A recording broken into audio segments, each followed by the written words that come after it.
On va aller maintenant à Chalon-sur-Saône où des lycéens ont passé une journée bien spéciale. Ils ont pu rencontrer Nils Barletta, un professionnel du son qui a reçu un César pour son travail sur le film Le règne animal. Il est venu parler de son métier dans un établissement où il avait lui-même étudié. Reportage Guillaume Desmales et Camille Privat. 18 ans après, il revient dans son ancien lycée sous les ovations. Nils Barletta a remporté l'an dernier le César du meilleur son pour le film Le règne animal. Des regards admiratifs et un auditoire tout oui lorsque le mixeur explique comment il a travaillé pour ce film. Et là, comme on se rapproche de toute la poissonnerie, il y a plus de clim, plus de bruit, de ventilation, de frigo et tout ça, je peux dire.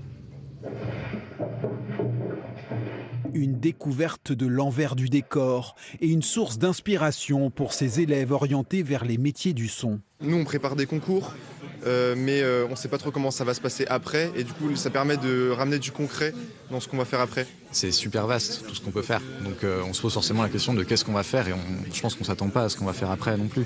Ça va être des opportunités, par des contacts, par des rencontres. Donc c'est bien de voir ça. Ça donne très envie de continuer à travailler et surtout on se dit on va avoir la chance de pouvoir faire ça plus tard et voilà, c'est inspirant quoi. Inspirer ses futurs talents, c'est toute la volonté de cet ancien élève passionné par le son depuis l'enfance. J'aurais été hyper heureux à l'époque de pouvoir voir quelqu'un me parler de ce métier parce que j'ignorais beaucoup de choses et notamment que ce genre de métier existe. Même si c'est des métiers où il y a peu de place, c'est quand même possible d'y arriver, je pense, avec la motivation, le travail et la persévérance. Revenir sur les bancs de leur ancien établissement, c'est ce que propose depuis maintenant 13 ans le dispositif Un artiste à l'école. Le but, c'est surtout de démocratiser un peu des métiers qui sont moins connus, créer des vocations aussi, ça en fait partie, mais vraiment aussi plus parler de métiers inconnus. Déjà, si les élèves ressortent de là en se disant « Ok, il y a beaucoup de métiers en son qu'on ne connaissait pas forcément avant », c'est pari gagné. Du son et des images pour s'inspirer.